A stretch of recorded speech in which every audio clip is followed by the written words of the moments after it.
Hey, Jürgen here. We've made some big moves in the transfer market, and today it's time to see if they pay off. We're taking on Bayern Munich in the DFL Supercup, our first shot at silverware this season. Let's dive into the transfers, then head straight to the action. Let's get started. Hello everyone and welcome to episode number 43 of Red Bull KloppBot here on SHOWDOWN FM with RB Leipzig. I hope you're doing one kind of day. We start our second full season here at Red Bull Leipzig and it's going to be against Bayern Munich in the DFL Supercup. But before then, going to run through a bunch of transfers that we have done going into the start of our Bundesliga title defense. So if you're looking forward to that, then do remember to go down below, leave a thumbs up on the video, all that good YouTube stuff. But last time I saw you, we took on Borussia Dortmund in the DFB Pokal final. So if you missed that one, I'll leave a link to it over in the top right corner. Also the end of season review as well as a check-in with the other Red Bull clubs. Thankfully the KloppBot did decide would stay here for another season. Hopefully get the Champions League trophy that just did us last season. We knocked down in the semi-finals by Manchester United, but we did have quite a big transfer budget to work with going in to the second full season here at the club off the back of a Bundesliga win as well as the DFB Pokal as well as that. Picked up a couple of trophies in the pre-season as well. This time we can pick up 4, of course. Did forget at the end of last week,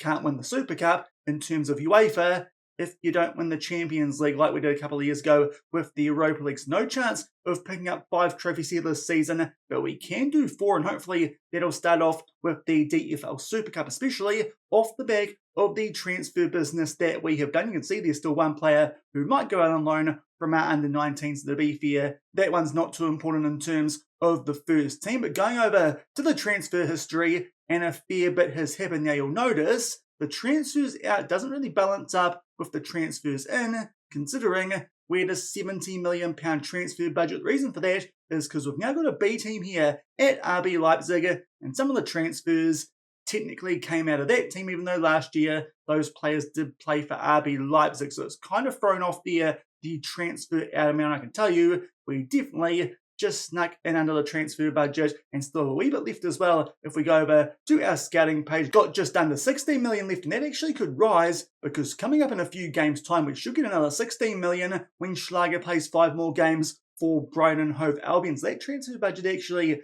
could go up quite a bit more before this window does end. But going back to the transfer history, and this is what we've done. So quite a few transfers out, not as many in, but the first transfer that we did, I hinted it a couple of times last week when we initially got the transfer budget for picking up that Champions League qualification quite early in the season. A very cheap deal it felt like for a player of his quality. Moises Caicedo comes in from Chelsea for £72 million, rising to £82 million. I've been looking for a fair while now in the save for a really quality box-to-box midfielder, both at Amir Arudija and then here at RB Leipzig. He wanted to leave Chelsea just off the back of the mid-season transfer window closing, so we picked him up while he was still unhappy there at Chelsea. So quite typical transfer there for Chelsea, making a loss on a pretty good player considering they signed him from Brighton for £107 million, but £72 million for Caicedo. I thought a really good deal considering he is a big upgrade on someone like LG Almas in that box-to-box midfielder. And to be fair, if we needed him to,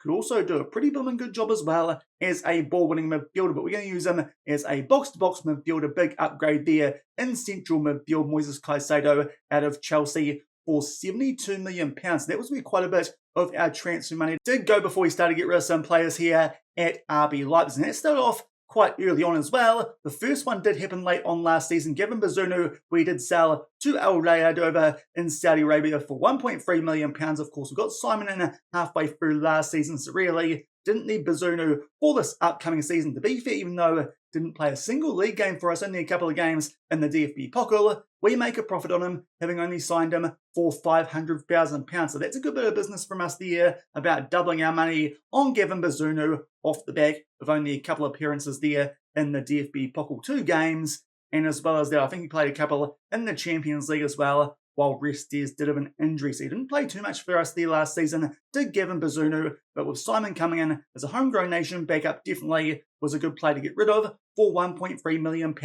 over to Saudi Arabia. As well as that, a few other players did leave when the transfer window opened. Now, first up, we did indicate this might be the case, but Jadon Oosterwolde did not want to renew his contract here at RB Leipzig, despite the fact we picked up the Bundesliga and the Cup here last season. Apparently, he wanted to go to a bigger club. There was interest in him from the likes of Liverpool, as well as I think from Real Madrid. But in the end, they both got outbid by Real Sociedad. Osterwalde has gone there for £40 million.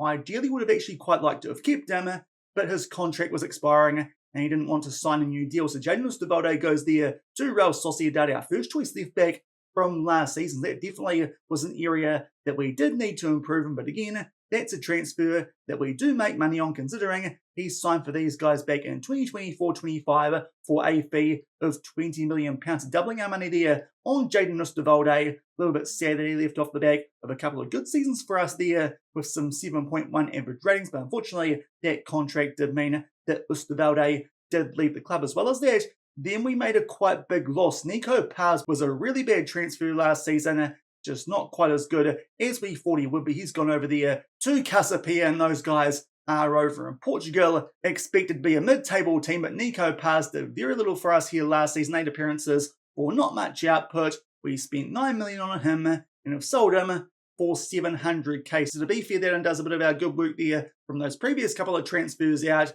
That big loss we make there on Nico Paz, but definitely weren't going to use him this season. May as well spend some money on a wonder kid instead. So Nico Paz, he's left the club and gone to Portugal for a pretty big loss. Also, we let go of Yunus Musa. Now, obviously, with Moises Caicedo coming in, did mean we didn't need quite as many box-to-box midfielders. So Yunus Musa, there was interest in him. He's gone to Al Hazima, those guys over in Saudi Arabia as well. So he's there with Gavin Mizuna. That's a fee of £11.75 million. To be fair, Musa put out some quite good performances late on in the Bundesliga season last year, but he would have been third choice this season. Thought we may as well sell him, especially because, again, we make a profit on him after only a year's worth of games here at RB Leipzig, and not that many as well, 11 for 2 goals and 1 assist. We signed him for $6.5 million and sell him for $11.75, so a bit of a profit there on Yunus Musa, but didn't really need him around with Moises Caicedo coming in as our headline transfer going into the start of this season. As well as that, when the window opened, we got rid of Antonio Nusa de Wolfsburg for $6.5 million. He wasn't homegrown nation and just didn't quite look as good as you'd expect him to. So he's now at Wolfsburg, and that was for a fee of £6.5 million. Couple of handy seasons here at RB Leipzig, including the ones that we had in charge in those last two, but did feel like we could improve in that backup right winger. Also, Antonio Nusa, he's gone to Wolfsburg, who these days are down in the 2 Bundesliga. And we also got rid of our backup right back in Lucas Klosterman. He's gone to Hoffenheim for £12.5 million. He was one of 5 homegrown club players here going into this season, so it does mean the other 4 did have to stick around. Thankfully, that was the case, but Klosterman, he was the eldest of them, so we cashed in on him just over the age of 32 years old these days for a fee of £12.5 million. Absolute club legend, considering he's been here for 13/14 seasons. Quite handy in any position at the back, but at 32 years old, did feel like a good time to cash in on him. So he's made his way over to Hoffenheim. We'll see how they get on with one of our former stalwarts here at RB Leipzig. So those are all the players that did come in and depart right when the transfer window opened, and then we got stuck into a little bit more, obviously, quite a bit of money coming in there on the right-hand side when the window opened, so it did mean our transfer budget did go back up off the back of that signing of Caicedo. And first up, we got in a replacement for Jadon Osterwalde, and that was Pirlo Hincapi from Bayer Leverkusen. 65 million rising to 80 million. We're going to use him as a left back in game. It sees us a bit better as a centre back, but as a fullback on support, he looks pretty darn good. Bit of an upgrade there on Osterwalde, and considering we also sold Klosterman and another wing back, as you'll see shortly, we definitely had the money to get that deal done. So Pirlo Hincapi comes in from Pep Lijnders Bayer Leverkusen for a fee of 65 million. Not homegrown nation, because starts career off in Ecuador as well as Argentina, but definitely that's a classy player we've now got there at left back, a good replacement for Jadon Osterwalde, and also that weakens one of our top 4 rivals. But to be fair, these days you'd expect us to be challenging for the title. Before we made another signing at wing back as well, we sold a player from our under-19s, Reinhold Berger, for £200,000 to Eintracht Frankfurt. Not much potential, so that's the reason that we did get rid of him. And then we had a bit of spare money, so decided we could probably upgrade it right back over someone like Pedro Malheiro. So Conor Bradley comes in from Liverpool. Now, to be fair, I thought this transfer might cost us 60 million at the most. In the end, it cost us a little bit more, but considering some of the deals that were going to happen in terms of the outs, in particular that one there of David Raum, it did mean we still had the money to get this one done. 75 million up front, rising to 86 million. Star rating wise, you might wonder why we did spend so much on him, but as a complete wing back on support, he looks very good, especially in the physicals. So he comes in from Liverpool off the back of a year-long loan at Real Sociedad. It's a big fee up there with the Caicedo and Hincapi ones, but hopefully he'll do a good job for us there. But an upgrade on Malheiro, who, to be fair, did a pretty good job last season as well, but just a bit of extra quality there at wing-back. So it does mean our defence, with those two new signings as well as Diamonde and Lukeba, should be pretty strong, especially with Restes in between the sticks as well as Simon as a backup if he gets injured. So Conor Bradley comes in as a new first choice right back. A couple of upgrades there in terms of both sides of our defence. And we had that money off the back of another sale that was of David Raum. Now, with the addition of Pirlo Hincapi, I did want Kevin Kerr to get more game time here at RB Leipzig this season, so we decided to sell David Raum to Freiburg for £32 million. Quite a good fee, it felt like there for the 30-year-old German. Decided to sell him, seeing as last year he was complaining about game time. And with Kevin Kerr coming through, I felt like he wasn't that far off Raum anyway. A 19-year-old probably a bit happier to be on the bench than a 30-year-old. So David Raum, he has departed the club again, going to a Bundesliga rival in Freiburg. £32 million, not bad considering Leipzig signed him from Hoffenheim back in 2022-23 for £22 million. Again, another player who was pretty good for us when here at the club. But with young Kevin Kerr coming through, it felt like he's definitely earned a chance there to get some game time here this season. So that's the reason that we did get rid of David Raum. So £32 million coming in for him did help pay for that transfer in of Conor Bradley, and also meant that we could afford to sign a couple of wonder kids as well. Before that went through, though, a couple of loans out, some of our youngsters who could have provided some squad depth for us here this upcoming season. Moises Del Mondes, a quite promising midfielder, has gone out on loan to Eintracht Braunschweig. He's definitely someone who could have been extra as a box-to-box midfielder, but thankfully got someone in our squad already who can cover that role as well as the ball-wing midfielder. Also got rid of Kevin D'Ambrosio out to Reims in League on loan. He's a relatively promising left winger who actually got in from the New York Red Bull Academy just after we joined the club, seeing as it was done that one by Brendan Rodgers when he was back in charge. Also got rid of Paulo Bernardo, one of those young wonder kids that we did sign with that Levi Colwill money last season. He's gone out on loan to La Liga and the Leganes. Hopefully he'll get some good game time there to start to fulfill that 4.5-star potential. Rene Fürst is a young player who we did sell for £145,000, a goalkeeper with only 2.5-star potential, so I thought we might as well cash in on him while we could. And also got rid of Malte Knoll, who is a young homegrown left back. He's gone to Hansa Rostock for this season with his 3.5-star potential. Could be quite useful as a third choice left back in the future, but probably needs to improve a little bit before that is the case. So with all those moves, that did give us a bit more money that we could spend. So we signed a couple of wonder kids. Now the first couple, we did bring them with the intention of loaning them back out. One of them you can see that was the case in Juan Carlos Vallejo. He's gone straight back to Deportivo Guadalajara for £8.25 million, which was his release clause. A very similar signing, this one, to Ozil Marban. You can see, Mexican striker with quite a bit of potential, but current ability not quite as good as Marban's. He'll be back on loan at Deportivo Guadalajara for the rest of the season. When he comes back, he could be handy as third choice, but definitely could be a useful replacement if Benjamin Sesko eventually wants to leave the club and the money becomes too good for him. But he's actually injured currently, sprained his knee ligaments in a recent game there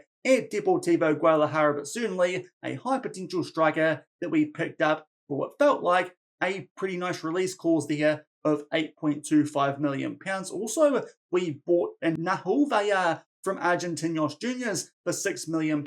Now he actually is going to stick around at the club because of an injury that got suffered early in the pre-season to one of our homegrown nation guys, but he's quite a promising right winger come left winger who can also cover striker, is the 19-year-old Argentinian, and with a lot of potential as well. So hopefully he'll get some decent game time here this season, and if he doesn't, he can develop down in our B team, but certainly good value I thought with that potential for only £6 million.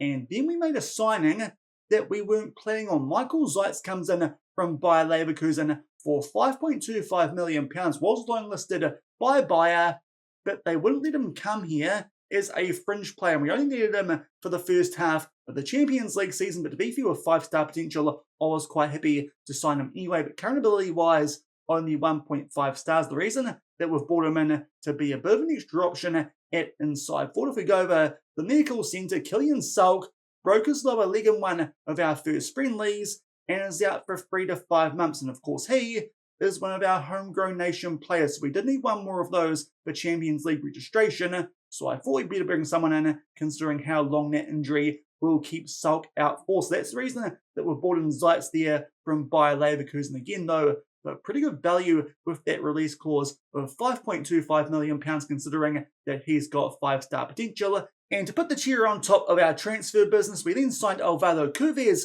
from Racing Club. That was for a fee of £8 million again. That was a release clause. He's gone out on loan to Bayer Leverkusen, so it might be a bit of a swap deal there with the player that we did just sign in Michael Zeitz, but an 18-year-old Argentinian again with 5-star potential, 2.5-star current ability. It's actually a bit better than most of those players that we did sign with this 5-star potential. Very good physicals, and with some game time at Bayer Leverkusen, he should become a very handy player in the future, and also homegrown club of nations. So a lot of wonder kids that we did sign with our spare money, and we had some extra money because if we go and find the player who's not popped up in terms of our transfer dealings, because when we sold him, he was in the B team, and that would be Lewis Miley, who only bought in halfway through last season off the back of the sale of Alex Moriba. We signed him for $8.5 million, having agreed a deal to bring him in at the start of this season. We've actually sold him with that addition of Moises Caicedo, and that was for a fee of somehow £16 million to Celta Vigo. So that I thought another really good bit of business there, nearly doubling our money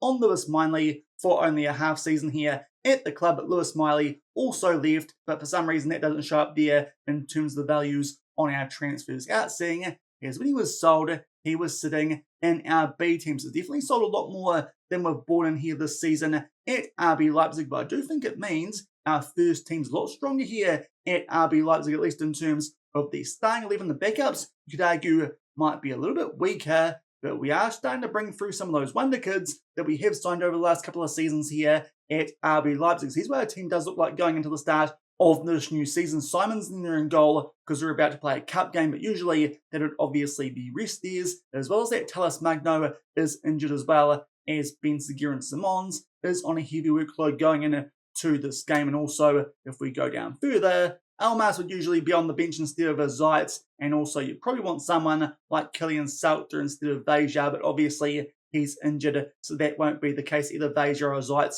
will make their way onto the bench as that right option, but this will be our team going to most games that we do play here this season. Still got Restes in goal, Diamonde and Lukeba as the centre-backs, but the wing-backs have been improved there. Connor Bradley out right and Pedro Hincapi at left-back. Their backups, though, have changed a little bit. Pedro Malheiro drops down to be the backup right back. He's quite happy with that considering he was only signed as a squad player. The backup centre-backs, we've still got Jonathan Norby, but Sianda Shabalala is back at the club off the back of his loan stint to the Orlando Pirates in his homeland of South Africa. He looks the best of the young centre-backs that we do have here at the club, so he's going to partner Norby in our backup rotation for this upcoming season. 5 stars potential. He definitely could become a really good centre-back for us if we give him enough game time, and that is definitely the plan currently wanted by a couple of clubs on loan, but that won't be happening. Quite a good deal that one, considering we only signed him for under £1 million. And the backup left back, that's Kevin Kerr, as we mentioned earlier with that sale of David Graham. Spent the second part of last season now on loan at Brest and did develop quite nicely. He could definitely become a bit of a challenger to Pedro Hincapi over the course of this season. The 19-year-old Englishman, so a bit of youth there in terms of backups, at least in terms of centre-back as well. At left-back, midfield, not too much change here. Eric Martel obviously stays there being a homegrown club player, but Moises Caicedo will now partner him, and that means that Almas is the backup in box-to-box midfielder, while Bajcetic is still there as the backup in the ball-wing midfield role. Kudus is the starter at right wing. You know about the changes in terms of the backups, considering we signed quite a few of those with that injury that was suffered to Kylian Salk. We've got Xavi Simons and Ben Seguir still there in central attacking midfield, as well as Diaz, especially as Ben Seguir is currently out with plantar fasciitis, which I'm not too sure what it means, but he's out for 10 days 2-3 weeks at left wing, still got Talis Magno and Udragon up front. No changes there either, considering we've got Benjamin Sesko, who I would argue was our star player last season, and Uzziel Marban, the next gen winner, as his backup. So I think our squad here this season is pretty strong, especially with Dennis Simon as the backup to Restes, but he'll start this upcoming game in the DFL Super Cup. But I think that overall starting 11 looks a bit stronger than it was here last season. Also got some players in our B team that we can use if we need to. Let's find the squad here and you'll see what we're talking about. Let's sort this out by ability. That's probably how this works best. We've got Oblodovic there, who's our backup if we suffer an injury in midfield. He can cover both balling midfielder as well as box-to-box, someone we signed last season and loaned him back out to FK Partisan for the remainder of that year, but hopefully he'll do a decent job of called upon here this season if we suffer an injury in the midfield. Also, Adam as now drops down to our B team, but can cover both sides at wingback. Handy player being Homegrown Nation. Robert Brumsark still there in the B team as our third choice striker, being Homegrown Club. Marco Skugby is here as an extra centre-back with that 5-star potential in our B team. Timo Schleck, a homegrown goalkeeper, as our third choice down there in the B team. And a couple of other players that honestly I'd quite like to get on loan, but no one currently wants them, and they're all homegrown clubs. That's the state there of what we've got at RB Leipzig going into this season. A couple of players down there in the B team who we can call up if we need to, and who should do a decent job, but hopefully not too many injuries, and this core here can get us through the season and hopefully help us retain the Bundesliga and go a few steps better in the Champions League. But that does mean that we're not that far behind Bayern Munich now in terms of squad quality here at RB Leipzig. Just checking out the season preview, we're still expected to finish second, but certainly are the best of the rest, and behind Bayern Munich, quite a way clear of Borussia Dortmund as the third favourites. And we've got quite a few players as well in that best 11. We've got Restes, Hincapi, Martel, Caicedo, Simons, and Kudus. So quite a few of our players there are in the overall best 11. And we're going to start off this season by playing the DFL Super Cup, where we do take on Bayern Munich, who of course have a new manager this season. That is Sebastian Hornus, I believe, is how I might pronounce that name with the funny B thing there, which I think is an S based on a former Premier League player. Can't quite remember who. I'm pretty sure that he played for Brighton, but there's the new manager. He likes a 4-2-3-1, so to be fair, he should do quite well here in the Bundesliga, considering that's pretty much what we're doing. He's previously been at Atalanta and Stuttgart, and before then he was also at Hoffenheim. So definitely has some experience in the Bundesliga. Let's see what we can do here in charge of the biggest club in Germany, off the back of Vincent Kompany only managing second and the lone trophy in the DFL Super Cup, which we're about to play for. You will notice they've currently got no captain. That's because they've sold Harry Kane, so they could be a little bit weaker than you'd expect up front here. Could Bayern Munich, he's gone to a Saudi Arabia club alongside Mo Salah. So if that team doesn't win the Saudi League this season, not too sure what's going on there, but they've still got Kim Min-jae, they've still got Jamal Musiala, and their hot prospect, actually, not too sure how he slipped through my radar, Jan Hansen, but he looks like a very, very promising left winger with 5-star potential. So Bayern Munich are still going to be quite strong, and the only team expected to finish above us on the Bundesliga this season. But based on what we did last season, I'm quite hopeful we can knock them off here and hopefully take some psychological advantage into the start of the league season, considering we play them in only our second league games. But we're going to come back for that in our next episode that we come back for here on the channel. But definitely am wanting to pick up this DFL Super Cup, the only trophy so far here in Germany that we have not won here at RB Leipzig. So hopefully we can pick it up here. As you saw earlier, a couple of injuries that we are dealing with. Ben Seguir with that funny injury he's got. And also Talis Magno out with blisters for 1 to 4 days. So it does mean not quite at full strength for this DFL Super Cup. Also a couple of players as well, somehow on a heavy workload off the back of the preseason that we have had. But to be fair, we're pretty strong going into this first game of the season for a trophy. Hopefully can pick it up here at RB Leipzig and get an early psychological advantage over Bayern Munich and their new manager. And here are the team sheets for our first crack here at the DFL Super Cup with RB Leipzig. A couple of changes for us. Obviously, Simon and goal with this being a cup game, but also we've got the ass in the cam roll because annoyingly, Simons on a heavy workload, and obviously Ben Seguir's out with that injury, and also Udrago on a heavy workload and coming back from an injury. So it does mean we're actually going to try Almas as our left winger for this game, with him now being a backup to Caicedo in box-to-box midfield. Let's just change this from the penalty shootout view that we did have for that DFB Pokal final at the end of last season, but hopefully can get off here to a good start against Bayern Munich with no Harry Kane. And in fact, a very early highlight we've got here, only 5 minutes in the frame for us here inside of the final third. Caicedo will pick out the Almas, takes on a shot that gets blocked, and actually a chance for Bayern on the counter. Good foot in there, not too sure who from now. We find Kudus, who beats the goalkeeper in Lunin from a tight angle. Mohamed Kudus, who was great for us here last season, puts that one away. To be fair, I did think he actually picked up the player of the season last year. He picks up just where he left off. Connor Bradley gets that ball off the back of a tackle from Martel. He finds Kudus, who somehow beats Lunin there from a tight angle. He gave a finish there from Kudus to give us a nice early 1-0 lead, albeit there's a highlight straight from the restart. Will this be one of these funny FM games where a team scores and the other teams hit straight back? Let's find out here, as Bayern Munich so far do keep the ball quite well in the All Black. Olisu was the German player of the year last season in the Bundesliga. It's definitely someone we need to watch out for here in this game. Tries to put that one into the top right corner, but Simon comes up there with an interesting save. Just got his hand to that one. Looked like it came off his wrist and somehow made its way to the right of goal. Thankfully, a shot which is blocked, and also someone there was offside blocking the view of Simon. So we hold into a 1-0 lead after 10 minutes. Albeit short the fact of that previous chance where there was a block shot as well as an offside. Now Bayern Munich here have a free kick, and Sane's taking a sweet time over this one too as he sits on the ball. They try and play that one over the top. Thankfully, we head that one clear, but Tel finds Sane in a ton of space, who puts it away. Not sure what's going on there defensively. Down our right-hand side, they're playing Diamonde. We'll see if that was the case. To be fair, is our right-sided centre-backs. Let's see what's going on here and how there's so much space. There's just no one covering Sane there.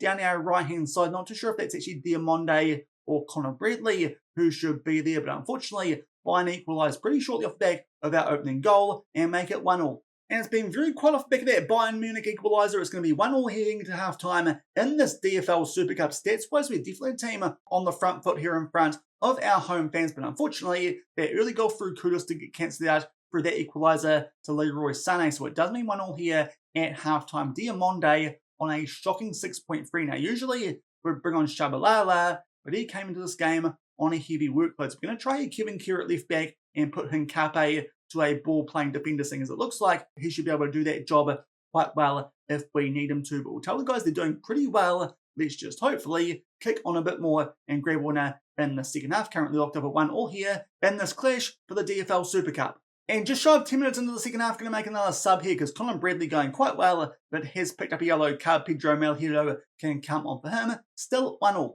And only a few minutes on from that previous sub, now it's time for us here to make another one. LG Almas only going fairly out there. It was on a 6.4, now it's gone up to a 6.5. But either way, let's take him off for Ujulago coming back from an injury at left wing. Hopefully, it's a bit more natural for us there in terms of players in their regular position. Still 1-1. And still no action here in the second half of this game in terms of highlights, but time for us here to make our last couple of subs with our final stoppage, with Benjamin Sesko struggling on a 6.4 and also Diaz on a 6.5. Samarban can come on up top and Simons can come on in central attacking midfielder on a heavy workload, but hopefully it won't prove costly. That sub, 20 minutes left, still locked up at 1-0.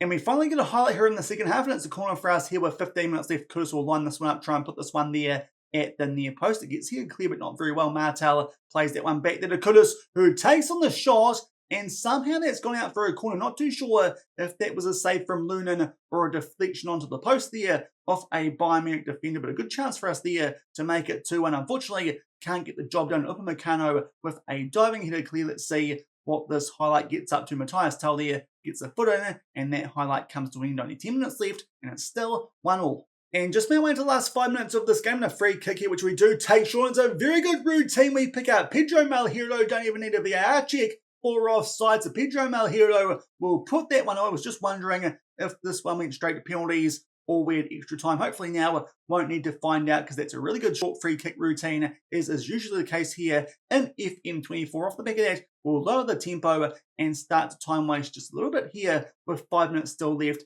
in this game. But that's a big goal off the bench there from Pedro Malheiro. Mohamed Kudus, he helps set that one up, having taken the free kick down to Julago, who will pick up the assist. So that makes it 2-1 stats-wise. I think it's fair to say we do actually deserve this win. Ideally, a few more shots on target. We should probably now start to time waste frequently, but unfortunately, there is a highlight here. Bayern Munich making their way out from back, and so far, some quite good play as well. A good chance there, ball over the top for Matthias Tel, but thankfully he puts that one just wide of the post. So maybe they're Bayern Munich already missing someone like Harry Kane up front. Off the back of that, we will indeed start to time waste more frequently and hopefully get no more highlights late on in this game. But to be fair, quite a bit of extra time, which we now make our way to the end to, but for some reason, we're still playing a throw here for Bayern inside of the final third. Davies there will try and find, not too sure who that is, Ito, but Hincapi brings him down. And despite the fact this game should probably be over, we are waiting for a VAR check, and it's going to be a penalty. This one could be going to a penalty shootout or to extra time. Let's see what happens here from the spot. It's Matthias Tel here, who goes straight down the middle, and Dennis Simon, just like he did in the DFB Pokal final for us last season, comes up with a big save from the spot. A corner, though, that Bayern do still have. It's punched clear from Simon. The goalkeeper was fault for that one. He is on the retreat, but unfortunately, the referee does blow for full time. But thankfully, Dennis Simon comes up again with a massive save for us there. Matthias Tel, some big chances late on to take that game to extra time or penalties, whatever happens there in the DFL Supercup, but thankfully he's no Harry Kane, and we pick up a 2-1 win, and we complete the set here in Germany in our first game of the new season with a 2-1 win in the DFL Supercup, largely thanks to the efforts of Dennis Simon in goal. Good first half goal for us there from Mohamed Kudus, who did help us score the winner for a nice short free kick routine. Bayern grabbed an equaliser there quite early in the first half through Leroy Sané. Some poor free kick defending from us there, but thankfully big late save there from the spot from Dennis Simon, as I said, pretty similar to some of his efforts in that DFB Pokal final in our last episode. Again, just stayed down the middle and came up with a big save. And for the first time in our time here at RB Leipzig, we get one over Bayern Munich, a 2-1 win to lift the DFL Supercup. So we just do enough there to pick up a trophy in our first serious game here of the season at RB Leipzig 2-1 over Bayern Munich, who thankfully blew some big chances late. Also Dennis Simon there with a huge save. So he's now coming up quite big for us from the spot in these cup games here at RB Leipzig. Definitely a good backup in behind Leicester's if he gets an injury, which is quite nice compared to what was the case here when we first got here with Vandervoort as well as Galaxy. But we pick up the Supercup. That does end Bayern Munich's run of winning that for 3 years in a row. Just go up and see what else comes through here from what we did pick up there in the DFL Supercup. Get a bit of money, and we pick up only the second DFL Supercup in the club's history, but that's the way that we want to start the season, finally picking up a win over Bayern Munich, especially as we're probably going to come back and take them on in one of our first Bundesliga games in the next episode. But that will do it for today, running through all those transfers that we did make, which hopefully is going to make our squad stronger. It looks like it might be the case early as we finally beat Bayern Munich here and pick up the DFL Supercup. If you enjoyed that episode, then do remember to go down below, leave a thumbs up on the video, and if you haven't done so already and are enjoying the series here on the channel, also make sure to hit that subscribe button and turn that notification bell on as well. Probably come back in a few days' time because it's still the holidays and probably not a good idea to put out a video on New Year's Eve when everyone's having a party. So I think we'll come back in a couple of nights' time and get stuck into the start of the Bundesliga season. Before then, we take on Trier in the DFB Pokal first round. We can play a rotation in that game because they should not be very good. So it's definitely one that we can skip over. We'll definitely come back and play Bayern Munich again because they're the only team expected to be better than us this season here in the Bundesliga. Hopefully can pick up another one against them at the Red Bull Arena. And as well as that, I think we might come back and take on Werder Bremen. Cologne, I think, expected to be a bit better in the Bundesliga based on the season preview, but Werder Bremen did manage to qualify for the Europa League last season, so I think they deserve a bit of a rub off the back of that. So we'll come back tomorrow, take on Bayern again, and also do the KloppBot's hotspots before we go and take on Werder Bremen. So until then, thank you very much for watching, keep on keeping on, and I'll see you then. Cheers.